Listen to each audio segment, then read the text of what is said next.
Video 71. We have some very important decisions to make right now about life and death. Written by Wes Penre, September 19th, 2018.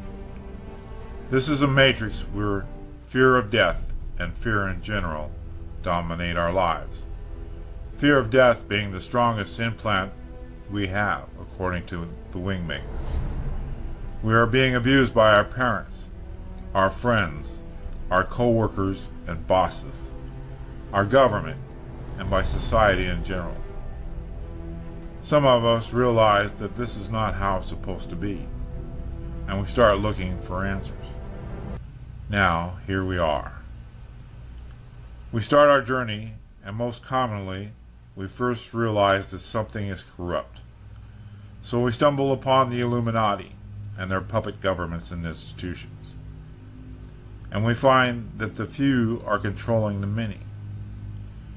After that, many of us get into the UFO phenomenon and realize that humans are not alone on this planet, in cosmos and in near-Earth space.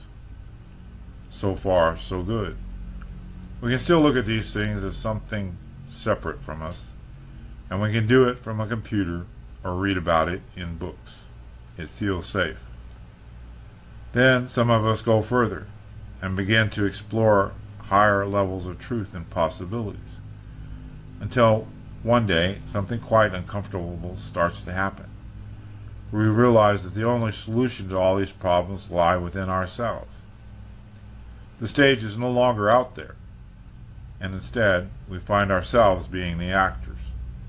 We need to resolve this. No one else will. The moment of truth hits us like a bomb, and we understand that we are responsible for our own future. There is no one out there to save or help us. This is a moment of uncomfortable clarity, and some of us are willing to take on the responsibility while others are not. Many will get angry and blame circumstances or others for the situation they're in. Although these circumstances might be true, facts remain. It is what it is. And we need to face that if we want to change things to the better. It needs to come from within ourselves. It doesn't matter whom we blame, because sooner or later we have no choice but to conclude that we are the ones we've been waiting for. We are our own saviors. This is a tough pill to swallow. Too many times have I seen people in the spiritual trap who are gun-ho on the fact that this is a matrix, is a trap, and we need to exit. These people are very determined. However, when it really dawns on them that they need to do it themselves, they back off and start looking for information elsewhere. Information where there might be some kind of savior involved. So they don't need to take the responsibility that's required. Thus, they leave the path they're on and choose what they think is the easy way out, when in fact, they are deceiving themselves.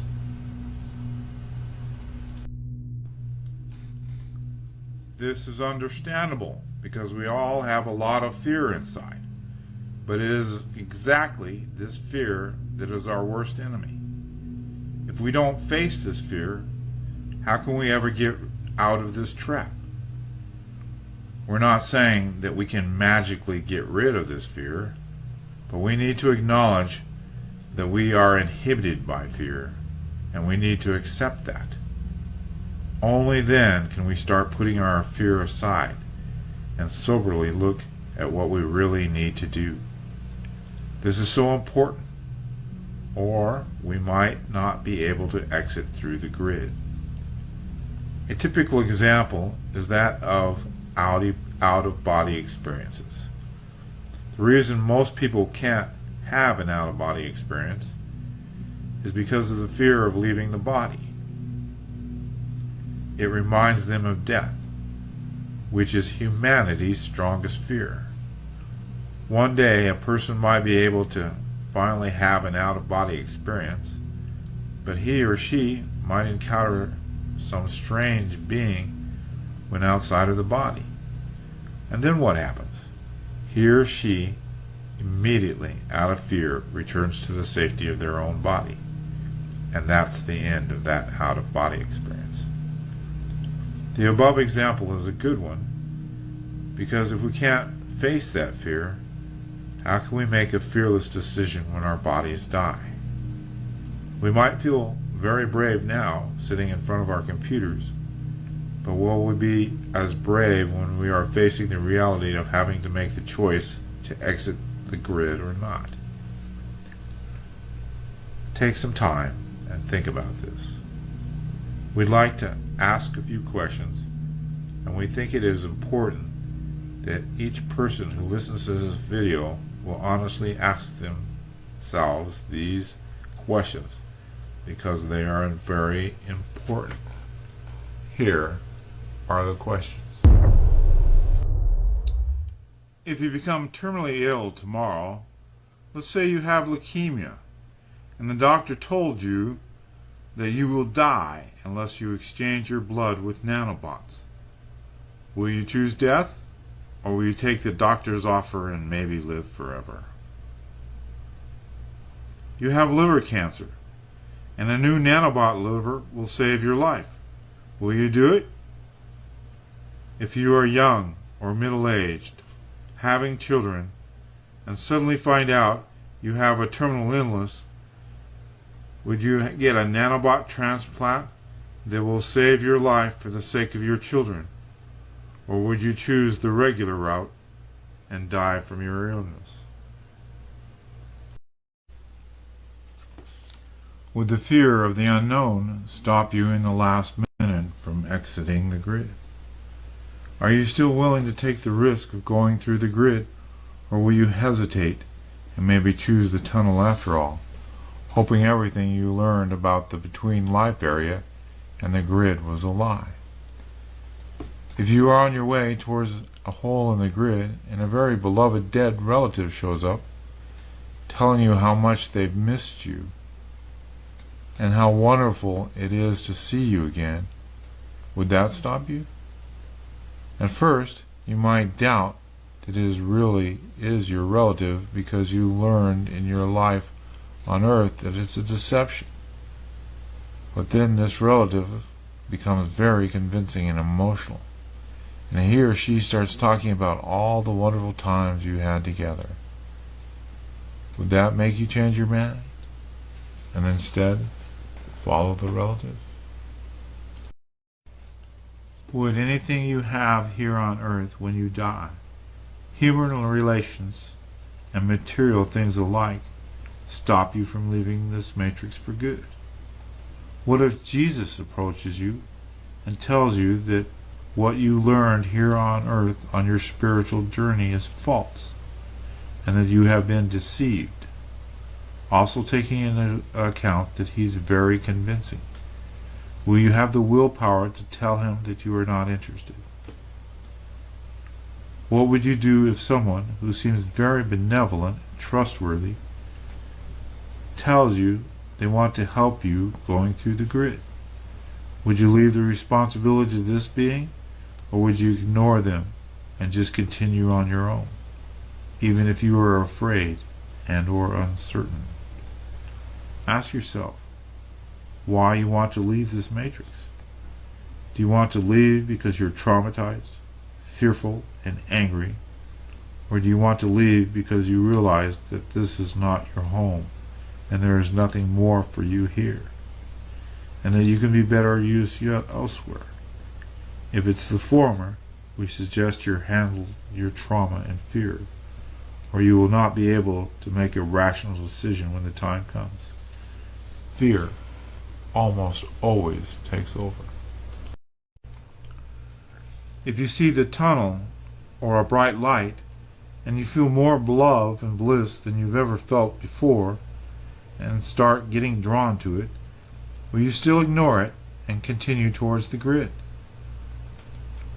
When you die and leave your body, you might experience a relief and some gradient of euphoria, because you no longer have the burden of your body in the physical world. Will you then change your mind?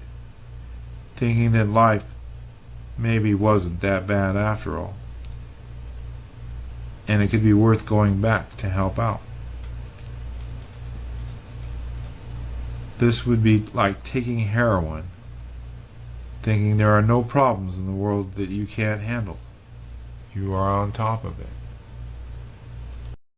Some of the questions might sound silly and irrelevant when we sit in the safety of our home before a computer. But we want you to really ransack yourself and honestly ask yourself all these questions. In other words, can you bypass all these temptations without any problem and just ignore them, even the ones that make you sad? When your body expires and you leave and you encounter some scary creatures in the astral, maybe even the devil, will you freeze from fear? Or are you able to just ignore them and continue on your path? Again, if you think you would freeze and get terrified, you need to work on your fears. We are not saying that you will encounter this, but if you do, most of the time, if you encounter terrifying creatures in the astral, they are manifestations of your own fear, your self-created thought forms. It's important that we ask ourselves these questions now and not when our bodies are already expired. We need to have a plan and be absolutely certain about what we want. Many people might think that they are, but when it comes down to it, they notice that they weren't. We humans have an easy time deceiving ourselves and each other here on Earth, and therefore how easy wouldn't it be to be deceived by someone in the astral? Think about this. It's very important. It requires great bravery to leave this matrix and enter the unknown. We believe we have a fairly good grasp of what will happen after we exit, which was discussed in the Wes Penre papers. But we don't know everything, and we have no first-hand experience. Therefore, it's a judgment call. Are you willing to go from the frying pan into the fire? If worse comes to worse, or would you choose to surrender to another journey here on Earth? Which weighs stronger for you personally?